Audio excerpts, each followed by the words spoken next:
मुलं की तिथून ते आणि अशा प्रकारे दोघे धावत येतात मायबापाच्या पाखोळ्यापाशी येणं दिनता नाही बाळाशी जे जन्मनी त्याचे कुशी त्या दोघाशी सभा घेतात आणि मायबापाच्या पंखाखाली असल्यामुळे त्या मुलांना कधी हीनता दीनता अशी काही वाटली नाही त्या जन्मल्यापासून त्यांच्या कुशीत ती राहायला लागले.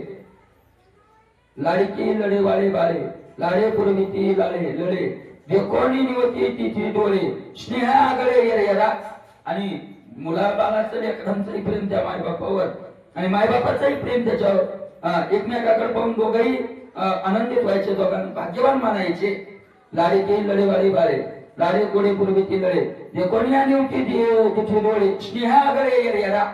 यांनाही वाटायचं की आपल्याला काय मुलं बाळ आहे आणि त्यांनाही वाटायचं आपल्याला मायबाप आहे. हे दोघेही भाग्यवान एकमेकाला समजायचे. ऐसे खेळताचे कोणी बाळे दोघे धावती एक वेळे उचलून असली हबळे मुख कोवळे चुंबीती. धावत जायचे, लेकराला उचलून घ्यायचं नाही का नाही. अशा प्रकारे आजाची ते आजा माया त्या काही शिवलेली गा राया अनन्य स्नेह बांधून हृदय पिली पोसावाया उद्धत. अरे तशी माया येई आहे का नाही. अजन्म असलेलं असा परमात्मा आणि त्या परमात्म्याची ती काय आहे माया. भगवंत सुद्धा म्हणतात मम माया ही माझी माया आहे. मम माया दुरत्यया तरुण जाण्याला काय आहे फार कठीण आहे. अशा प्रकारे कस काय बोलवलं माझं त्या मायेनं सगळ्यांना अति अनन्य स्नेह बांधून हृदया. अशा प्रकारे हृदयात अनन्य प्रीती बांधून पिली पोसावा या उद्यत. जीवन त्यांचं कशासाठी चाललं फक्त पिली पोसण्याकरता. स्त्री पुत्राचा मोहगण त्याचे करावया पोषण चिंतातुर अतिदिन करे ब्रह्मन अन्नार्थ. महाराज स्त्रीचा मुलाचा मोह आणि त्यांचं पालन पोषण करण्याकरता रात्रंदिवस काय करायले भ्रमण चिंतातुर सारखी चिंता यांचं आपल्याला सांभाळ करावाचा पोषण करायचं वाढवायचे. येऊन तणकेदारी बाळे कुटुंब थोर थोरावले अन्न बहुसाल पाहिजे झाले दोघे वळे गृहधर्मी. लेकरं मोठे व्हायला लागले, कुटुंब वाढलं, मग अन्न जास्त लागायला लागलं. इथं कालच म्हणलंय त्या कपोताचं नाहीचे कपोताचं निमित्त आहे का नाही. दोघे विवळे गृहधर्मी आणि घरच्या धर्मानं काय व्हायला लागले विवळ व्हायला लागले. यापरी कुटुंब वत्सरे पुत्र स्नेह आले दोघे जणी एके वेळेस अन्न बहु काळे आर्थिकी. आणि मग अशा प्रकारे आपलं कुटुंब पाळण्याकरता एवढं प्रेम त्या कुटुंबाचं की मला सहसा मिळेन अन्न याला हिंडती येऊन बहुसाला अमता हे जाणून पूर्ण पोषण मिळेना.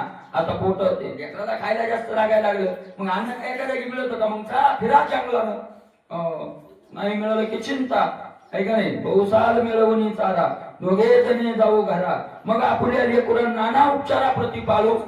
आणि मग ती पती विचार करायचे कुठंतरी लांब जावं लागेल, चारा आणावं लागेल, लेकरं सांभाळावं लागतील. ऐशी आवासना मिळवावया अण्णा दोघे जणे नाना स्थाना वना उपवना हिंडती.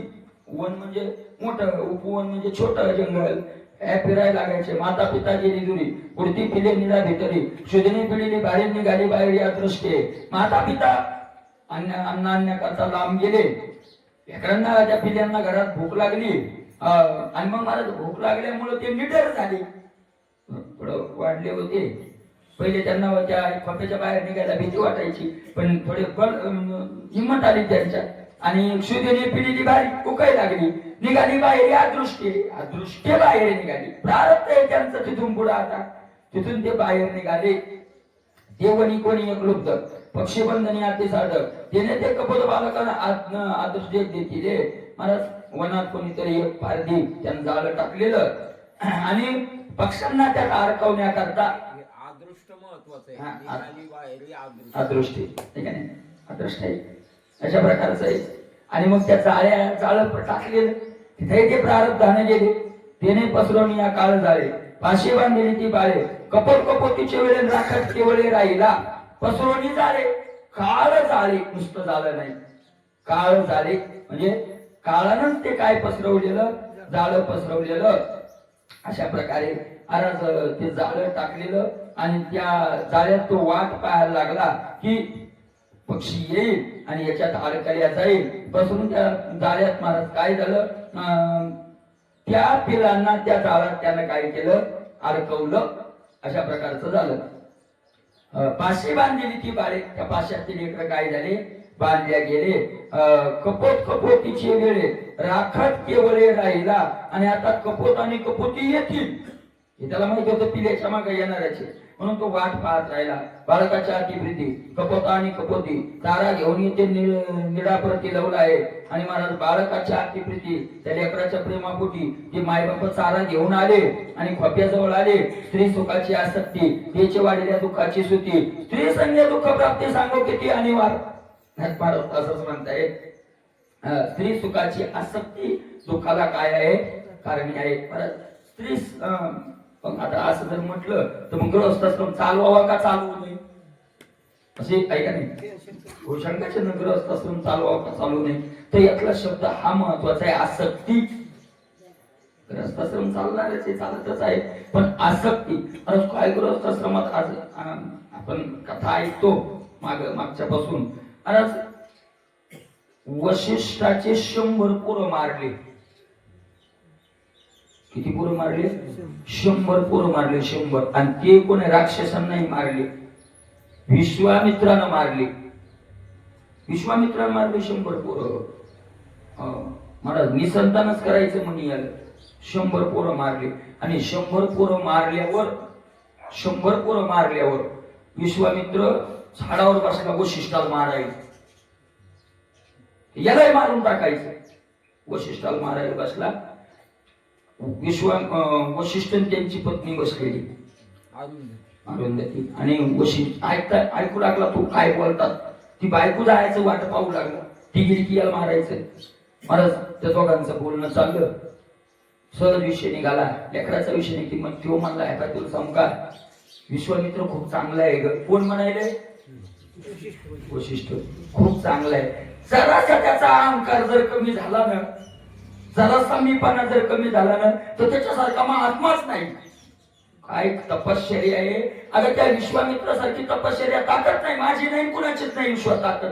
एवढं तप करायची. काय तपस्वी महात्मा आहे. महाराज हे विश्वामित्रानं ऐकलं, झाडावून उडीच टाकली आणि पायच धरले. त्याचे 100 पोरं मारली. तो माघारी आपली काय करतोय, स्तुती करतोय. काय चालणं पडलं म्हणजे विश्वामित्राच्या तपास करतो. म्हणजे 100 पोरं मारूनही, म्हणून तुम्ही म्हणतो एखादा कापूस कंबर बांधून सांगायच्या तळे येत.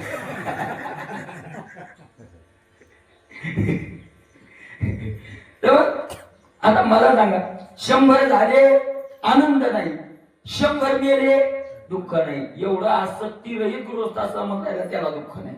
गृहस्थाश्रम करणं वाईट नाही, अटकणं त्याच्यात वाईट आहे. नाथ महाराजांनी चिरंजीव पदार्थ हेच सांगितलं. स्वस्त्रियसही कार्यापुरते स्पर्शावे बोलावे निवृत्ते, परी आसक्त होऊन या चित्ते सर्वथा तेथे नसावी. आसक्त होऊन या नसावी. आपलं कर्म आहे, भगवंतानं आपल्याशी त्यांचा पूर्व कर्मानुसार संबंध आणून दिलाय, त्यांचं प्रतिपालन करणं आपलं कर्तव्य आहे. म्हणून या भावनेनं प्रतिपाल करावा लागेल. आणि प्रतिपाल करताना गुणेपणाही येऊ नये, पण मन आतून काय नसावी, आसक्ती नसावी. काय ज्ञानोबरायांनी याच्यावर दृष्टांत दिलाय, एवढा गोड दृष्टांत आहे महाराज. सगळ्यांना कळेल आपल्याला की आपलं कुटुंब कसं सांभाळावं. ज्ञानोबरायांनी एवढा गोड दृष्टांत दिलाय. ज्ञानोबराय म्हणतात, सांडोनी दुधाची टकळी गोवारी गाव धेनू वेटाळी. गवारी जसा गाई सांभाळतो, सांभाळत नाही का, ते चारू चारा घालतो, पाणी पाजतो, किती सांभाळतो महाराज, तो सांभाळतो. पण त्या गायीविषयी कुठलेही ममत्व, दुधाची अपेक्षा सुद्धा नाही. गावात नाही बाबा तुमची गाय काय करा, घेऊन जा, तुमची घेऊन जा. अशा प्रकारे स्त्री सुखाची आसक्ती, आसक्ती वाढल्या दुःख वाढती. आसक्ती वाढली की काय वाढतं, दुःख. स्त्री संगे दुःख प्राप्ती सांगो किती अनिवार्य. आणि मग संगती, संग म्हणजे अंतरसंग. पुरुषाची द्यावया दुःख, स्त्री संगोची आवश्यक.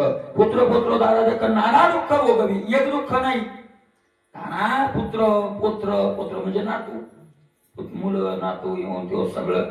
तो काळ झाली एके वेळे, कपोती बांधलेली देखोली देखील डोळे, तोंड घेऊन पिठी कपाळे आक्रोश डोळे दुखितो.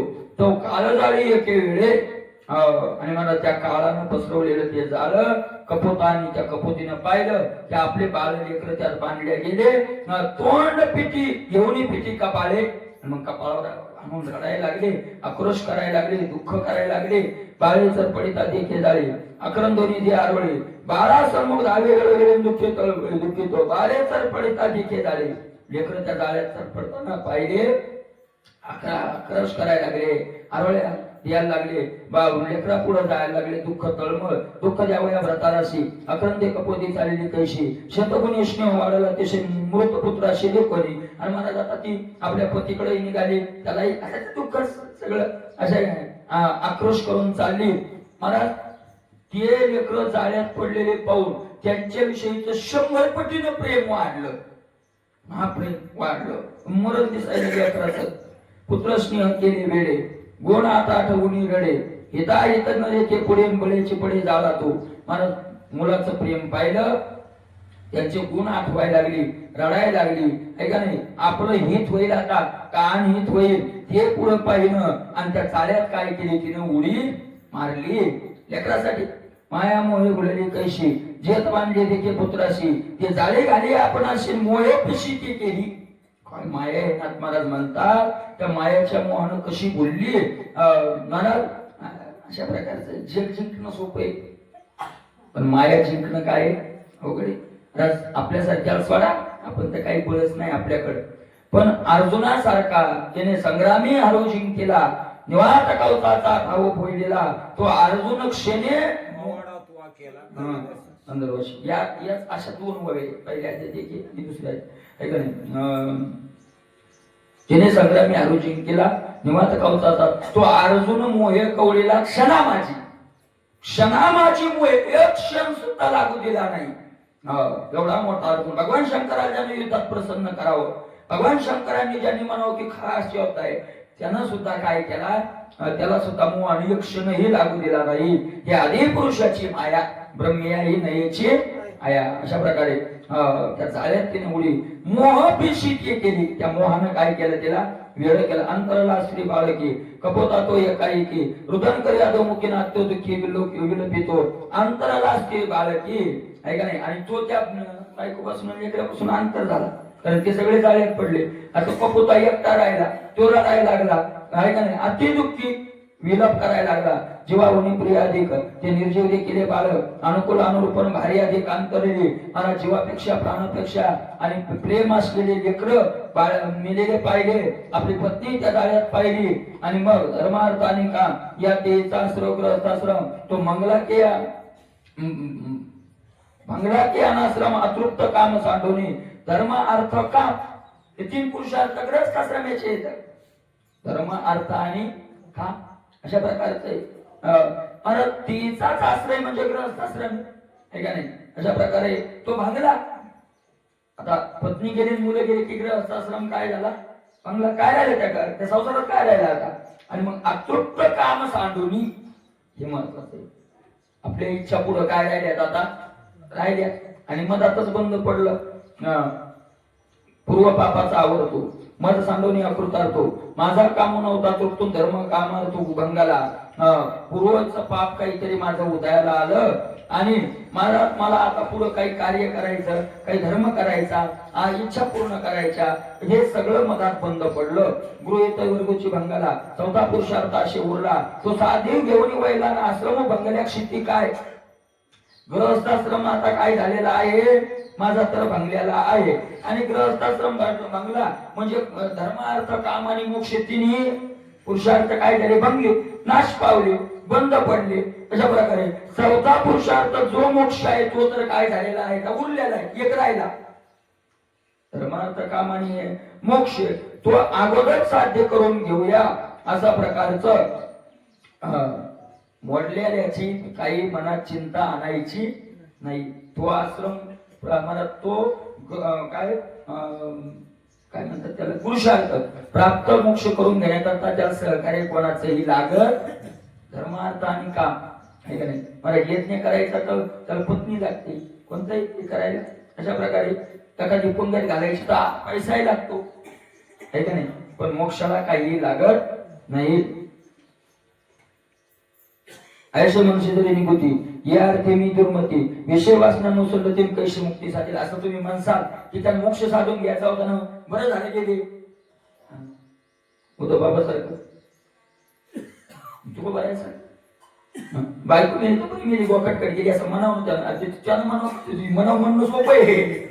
त्याची पत्नी मेली माणसं होती, बरं झालं तुमचं जाऊ तुला आता तुम्ही काय करा कुशाल चातुर्म असला हे आपल्याला म्हणणं सोपं आहे इकडून. मला तेच सांगतात मोक्ष साधून घ्यायचा होता तुम्हाला म्हणणं सोपं आहे, आपल्याला म्हणणं सोपं आहे. म्हणजे आपल्याला म्हणजे कोणाला ज्याच्यावर वेळ आली नाही त्याला म्हणणं सोपं आहे ते अशा प्रकारे आहे का नाही. पण आयुष्य मनुष्य जरी निघती या अर्थी दुर्मती त्याला बुद्धी दुर्मती असल्यामुळे येत नाही. विषय वासना नोसरली ती विषयाच्या वासना सोडी नाही कैशरी मुक्ती साधेल. कस काय मोक्ष साधल्या जाईल आहे का नाही. कारण विषयाच्या वासना तरुण असतात आणि मग ते मोक्षाकडे जाऊ देत नाही, त्या पुन्हा विषयात गुंतवतात. म्यापूर्वी अल्प पुण्य होते केले याला की अंतराळी घर घेतले माझे परलोक साधन केले विदूर केले मज लागी.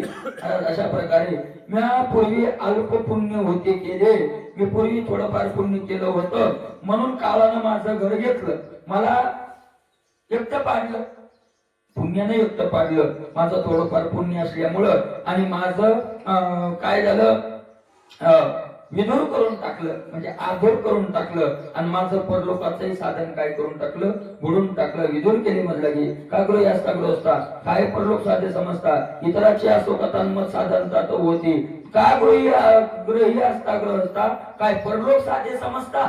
सगळे संसारिक आहेत मग सगळ्यांना काय मोक्ष मिळतो का. सगळेच असा विचार करतात का की बरं झालं बाबा झाले देवाने गाडी दिवाळी असं नाही. तू बरं आहे देवाला म्हणतात तेव्हा परी झाली नाही गाडी दिवाळी आपणही देवाला म्हणतो हेच प्रमाण पण त्याला वेगळं म्हणतो. निघू नको देवा माझी कधी दिवाळी तेव्हा माझं कधी दिवाळी निघू देऊ नका कधी वाईट माझा नाश होऊ देऊ नका. स्त्री पुत्राशी चित्त वृत्ती अनुकूल वर्ते धर्म प्रवृत्ती तरीच लोक परलोक साधेतील नितरा प्राप्ती ते नाही. स्त्री पुरुषांची चित्त वृत्ती अनुकूल वर्ते धर्म वृत्ती. महाराज सगळ्या स्त्री पुत्रात राहूनही ज्याची चित्ताची वृत्ती धर्म प्रवृत्तीला अनुकूल राहते त्यालाच मोक्ष मिळतो. त्याचा संसारिकाला थोडा नुसता मोक्ष मिळतो. धन्य गृहस्थाश्रम हा मग सगळ्याचा थोडा धन्य गृहस्थाश्रम हा सगळ्यांचा अशा प्रकारे ते सगळ्यात राहून चित्तवृत्ती इकडे लागेल ना तर त्याला काय मिळेल मोक्ष मिळेल. अशा प्रकारे इतरांची प्राप्ती नाही संसारात राहून प्राप्ती नाही. एकाच्या भार्या त्या तोंडाला एकाच्या त्या बहुवडाला एकाच्या त्या ते चांडाला एके दोषीला दूर बघा. त्याचं भाग्य ज्याला त्याला कशी कशी पत्नी मिळाली सांगता येत नाही. काहीला बांधणच नसते काहीला ओढा अशा प्रकारे कांडाळ दुःखी दुर्भागा एकेचा तो क्रोध गाडा एके अत्यंत खादाडा एके सोलेकीचा असं दाडा आरसा पुढा मांडवली काही मग आता 24 तास फक्त आरसा आणि अशा प्रकारचं त्याच्यातच जाईल त्याचा परमार्थ आलाय. एके वंगळा आळशी एके त्या महाडा किनी एके सुकुमार विलासिनी बरवेपणी गरमी अशा पत्नीचे लक्षणं सांगितले सगळे. अशा प्रकारच्या कोणाची पत्नी कोणाला कशी कोणाला कोण्या रूपात कोण्या स्वभावाची अशा प्रकारे मिळत जाते. नाथ महाराजांचं मला तसं नव्हतं सांगितलं. नाथ महाराजांनी विचारलं कोण महाराज तुमचा परमार्थ एवढ्या टोकाला गेला एवढ्या गुंच अवस्थेला तुम्ही गेले आणि संतांच्या संगतीशिवाय परमार्थ साधू संगे सुगटा उजू सत्कर्माची आवाटा अप्रवृत्तीचा आवाटा डावलोनी आहे का नाही. संतांची संगती मनोमार्ग गती आहे का नाही. पैसा संतांची संगती कळू आले कितीतरी संतांच्या संगती नाही होत. मग तुम्हाला संतांची संगती प्रत्यक्ष दिसत नाही. ती म्हणले माझी बायकोच संते तिची संगती. म्हणजे नाथ महाराज काही कामी पुरुष नव्हते. कामी पुरुषांना म्हणणं तर सोडून द्या पण नाथ महाराजासारख्या महाविष्णूचा अवतार असलेल्या महात्म्यांना म्हणावं ती माऊली किती श्रेष्ठ असेल. अशा प्रकारे तेव्हा माझी पत्नी पत्नी सदा सदा अनुकूल मज लागली मजशीवरती अनुरूपिणी धर्मपत्नी धार्मिक. अरे तो असं म्हणतोय की माझी पत्नी तशी नाही, अनुकूल आहे, मला माझ्या अनुरूप वर्तन करणारी आहे, धर्मपत्नी आहे आणि धार्मिक आहे. मी जेव्हा धर्मी तत्पर तेव्हा धर्माशी ती अति सादर, मज कामी जेव्हा आदर तेव्हा काम चतुर कामिनी. महाराज मी ज्यावेळेला धर्मात माझी प्रवृत्ती असेल तेव्हा ते धर्माला सहकार्य करायचे, धर्मात सादर असायची. मला कामाची इच्छा असली तरी ती काम इच्छाही काय करायची, तृप्त करायची. मज वाचुनी तत्वता न भजे आणि का देवता, मज सांडून वचे तीर्थान माझे वचन सर्वथा अनुलंघे. मी सोडून दुसऱ्या देवाची तिनं पूजाही केली नाही, मी सोडून दुसरी तीर्थयात्रा ही केली नाही असं ते म्हणायला लागला. एवं गुणरूप कुलशील मदती सदा अनुकूल पतिव्रता जे केवळ पत्नी निर्मळ पै माझी. गुण रूप कुल सगळ्या आचरणात असलेली, मला सदा अनुकूल असलेली, पतिव्रता असलेली अशी निर्मळ माझी पत्नी. मद सांडोनी शून्यग्रही पुत्री सहित साध्वी पायी, जातशी स्वर्गाच्या ताईन मद अपायी घालूनी. तो कपूत म्हणायला लागला अशी माझी पत्नी आहे, तर मला अनुकूल वगैरे सगळी आहे आणि मला एकट्याला या घरात टाकून मुलासह स्वर्गाला काय व्हायला लागली, आता जायला लागली. नाशिली स्त्री नसल्या प्रजा येत मी राहावे कवन्या काजा, दुःखे प्राण जाईल माझा लोक राजा निंदित. नाशिली स्त्री नाशिल्या प्रजा, स्त्रीचाही नाश झाला आणि प्रजा म्हणजे मुलं बाळ त्यांचाही काय झाला, मरायला लागले ना. आता मी याहून तरी काय करावं, येत मी राहावे कवन्या काजा, कोणत्या कामा करता इथं मी आता राहावं, कशा करता मी राहावं. दुःखे प्राण जाईल माझा, या दुःखानं माझा काय जाईल, प्राण जाईल. लोक लाजा निंदित, आणि पुन्हा राहणं म्हणजे लोकांची निंदा करत, लोक निंदा करत राहतील, लाज वाटेल अशा प्रकारचं. एवढे अंगी वाजले दुःख काय लौकिके दाखवे मुख, बंगले संसाराचे सुख जिता मूर्ख म्हणतील. एवढे अंगी एवढं माझ्या अंगावर दुःख येऊन पडलं, काय आता लोकांना मी तोंड दाखवावं, आहे का नाही. बंगले संसाराचे सुख, सगळं संसाराचं सुखही काय झालं आता, भंग पावलं. जिता मूर्ख म्हणतील, जगायला लागलं तर लोक काय म्हणतील, आता मूर्ख म्हणतील, आहे का नाही. नावं ठेवतील, काय राहिला कारण त्या कपाळाचा, सगळे गेले एकटाच राहिला असे म्हणतील मला. जोडो विदुराचे जिने सदा निंदेला जिरवाने, नये श्राद्धीचे आवतने सदा वसनी एकाकी. विदुर जगून तरी काय फायदा, म्हणजे पत्नी नसल्यावर. अशा प्रकारे तो म्हणायला लागला सदा निंदेला जिरवाने. सतर्क जगावं लागल, लाजीरवानं जगावं लागल, निंदा ऐकत जगावं लागल. नये श्राद्धीचे आवतने, कोणी पितरही म्हणून जेवायला सांगणार नाही, अशा प्रकारचं होईल. सदा वसने एकाकी, सदा एकटं राहावं लागल. ऐशनी वसता लोकी शून्यग्रही एकाकी, धडबोड न मिळे मुखी परम दुःखी मी होईल. आणि असं या लोकांमध्ये एकटं राहताना शून्यग्रही, घरातही शून्यता आहे. घरात गेलं तर काय म्हणत, काय म्हणत तुम्हाला माहिती का, आपण असं म्हणतो घरात जर माता माऊली 8-10 दिवस नसली तर त्या घराची काय अवस्था होती सगळी माहिती. आपल्याला झाडून सुद्धा घेता येत नाही, अशा प्रकारचे शून्यग्रही एकाकी. शून्यग्रही काहीच नाही त्या घरात, काय राहणार आहे. आपल्याला चहा सुद्धा करता येत, धडगोड न मिळे मुखी, गोड धडगोड न मिळे, कधी चांगलं चुकलं खायला अपूर्णाच्या पोळ्या करायच्या, माता माऊली नाही कशा करावं. काही काही करता येत असतील तसंही नाही म्हणतात आपल्याला, पण आपल्याला ते येतात का, येणार नाही. आपण नक्की पुरण कणकीत घालायचं का कणिक पूर्ण घालायची हेच मिळणार नाही आपल्याला. अशा प्रकारचे धडगोड न मिळे मुक्ती परम दुःखी मी होईल. आणि मला मोठं काय होत राहील जीवनभर, ऐशे बोलवणी केले काय, मृत स्त्री पुत्राकडे पाय, काळपाशी बांधलेल्या चेष्टा आहे निशेष. असं मनातल्या मनात त्यानं बोलला, विचार केला. आपली मेलेली पत्नी, मुलं त्यांच्याकडे पाहिलं आणि काळाच्या पाशात ती बांधलेली. मला काय हालचाल त्या बंद पडल्या, मेल्यावर काय हालचाल होणार आहे त्यांच्या, निचेष्ट पडलेली पाहिली. ऐशे देखता या बुद्धी विवेकेनं धरीची बुद्धी, आपण जाऊन त्रिशुद्धीन जाळामध्ये पडलेला. त्याने विचार केला आता जगण्यात काही अर्थ नाही. महाराज अबुद्धी, अबुद्धी महाराज म्हणतात ही सद्बुद्धी नाही, ही काय आहे अबुद्धी. विवेकेनं धरीची बुद्धी, त्या बुद्धीनं विवेक धारण केला नाही, विवेक धारण केला नाही. आपण जाऊन त्रिशुद्धी महाराज जाळामध्ये पडलेला. त्यानं सुद्धा आता उडी काय केली, जाळ्या टाकली मेल्या मागे मरणे हे देखो याची सर्वांशी करणे पण जन्म मृत्यू निवारण हा स्वार्थूर कवने न धरीजे मेल्या मागे मरणे देखो याची सर्वांशी करणे सगळ्यांचेच व्हायचंय मेल्याच्या मागे आपल्याला मरायचंच नाही म्हणलं तरी अगामर हा बोल न साहती पण मेल्या वाचून न राहते असं म्हणा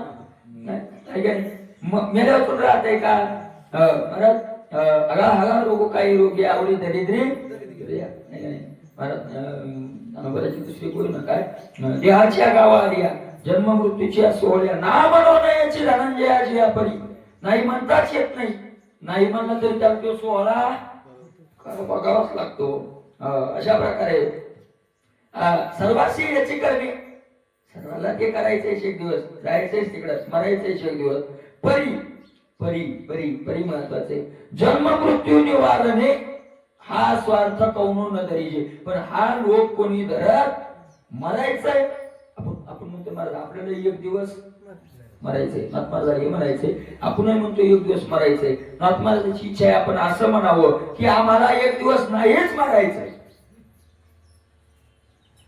आम्ही अशी जिद्द धरणार की आम्ही मरणार नाही पण हे आयत अर्थ थोडंच तसं होता येत आपल्याला अमर होता येत नाही का तुका लागला पण मला आपण परंपरेने चालत आलं मरायचं एक दिवस तर मरायचंय अशा प्रकारचे परंपरा आहे आपली परंपरा काही जास्त काय तुकोबरायचं प्रमाण या परंपरेवर काय तुकोबराय म्हणतात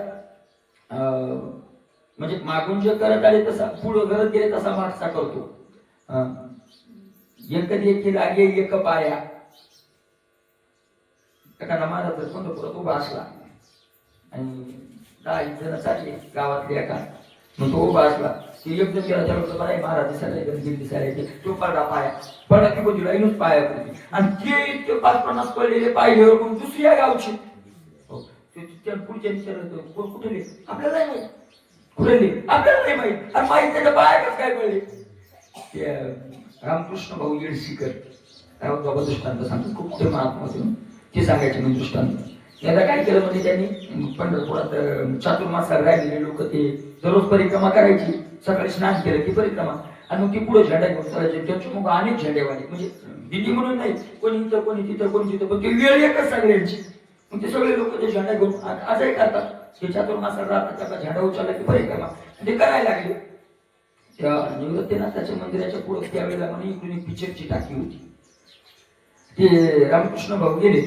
आणि त्यांनी काय केलं त्या पिक्चरच्या टाकीपुढं असं खाली वाकले असं दर्शन घेतलं गोल चक्कर मारली थोडीशी पुढे गेले झेंडा काढला आणि असा बाजूला ठेवला आणि उभे राहिले त्याच्या मागचा एक झेंड्यावाला आला त्याने तिथं असा पाळला गोल प्रदक्षिणा घातली त्यात पडले त्याच्या मागच्या पाहिजे तो प्रत्येक माणूस आला की रामकृष्ण भाऊ म्हणजे इकडे काय तिथे कशाच्या बाहेर पडा कोणता जे वेळ मला नाही माहिती कोणता पाळलाय अरे वर पाहिलं मी तो पिक्चरची टाकी होती पोस्टर लागले मी तो पिक्चरची टाकी होती ते म्हणजे त्यांनी सगळ्यांनी विचारलं ते म्हणले प्रत्येकाचं उत्तर एकच होतं पुढचा पडला म्हणून मी पुढे देव कोणताही माई अशा प्रकारे एक देखील लागी एक मानी एका देखोवी एक मानी एका देखोवी की तसं आपली परंपरा चालत आली कोणती आपल्या कानावर जन्मल्यापासून म्हणजे कळाल्यापासून तेच शब्द एक दिवस आपल्याला बी मरायचं एक दिवस आपल्याला बी मरायचं आपल्याला जर कोणी म्हणलं एक दिवस आपल्याला बी मरायचं काऊन म्हणतो सगळे म्हणत आले म्हणून आम्ही म्हणतो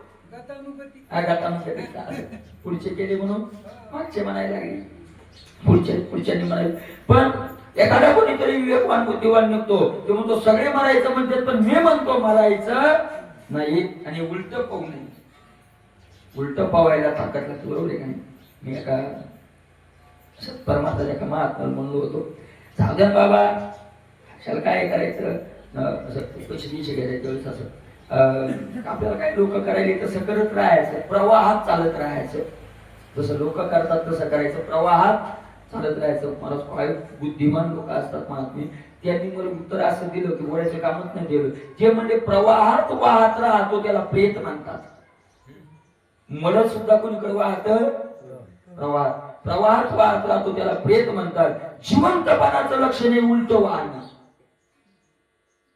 प्रवाहात चाललेलंच है का नाही? आपणच कशाला वेगळं करायचं, चला सगळे करायचे, सगळे गेले, चला.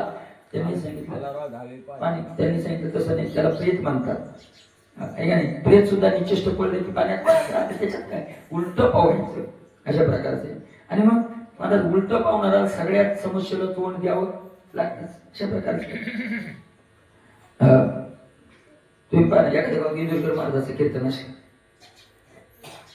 मला माणसं म्हणतात मला संसारिक त्रास होत नाही, परमार्थी करत वगैरे असं म्हणतात. आपण त्या काही परमार्थी करत नाही, तुकोबारे ज्ञानोबाराचे दृष्टांत आपण पाहिले अशा प्रकारचे, उद्धव बाबाचे वगैरे मित्रभाऊ सगळे सांगतात.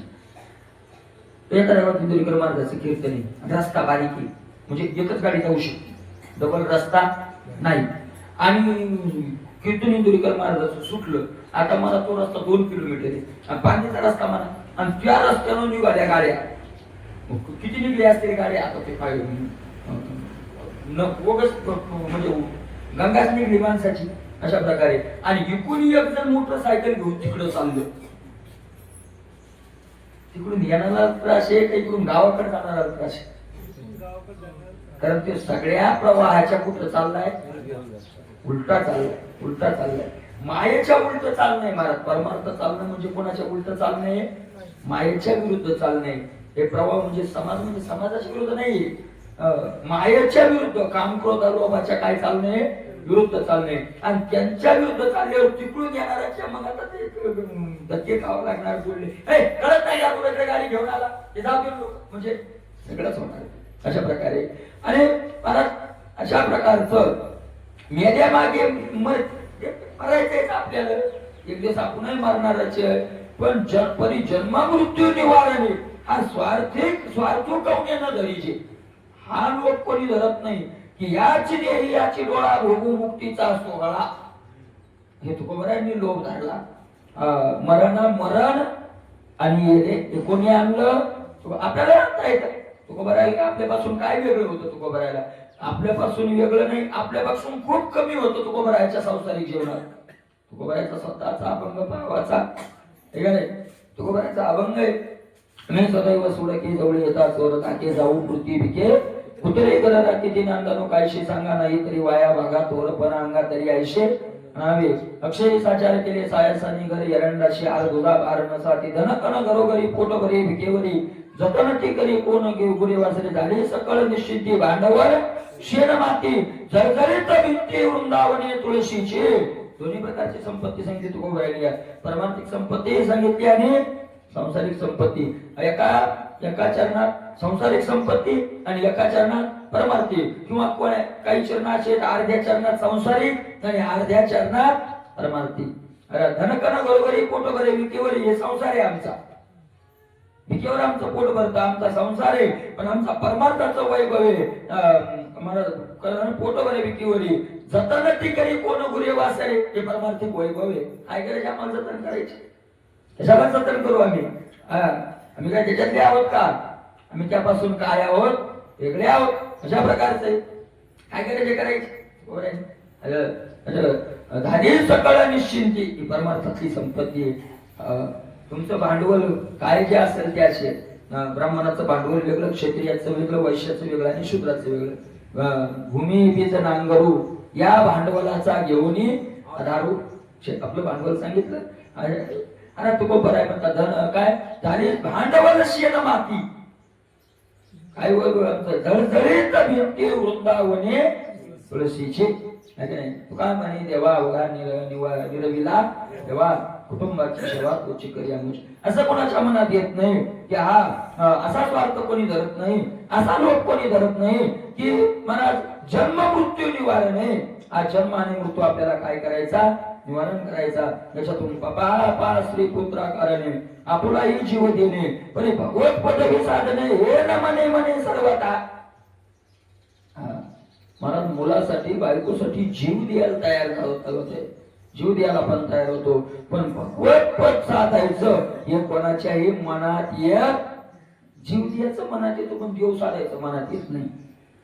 जीव द्यायचं मनात येतो पण देव पुण्य लागतं महाराज. त्याच करता देवाचा विश्वास कार्य नाही तैसा पुत्र स्नेह जैसा गुंतला. कसं काय अशा प्रकारे मनात एखादा भाग्यवान राहतो, ज्ञानोबराय म्हणतात कुणीतरी एखादा वाक्यावर राहतो, रोषे दुनावली अवसटे निघाले द्वारकेची वाटे, ते शिने परी काय सिने परी सुनाटे सुनाटे नवचते पदे.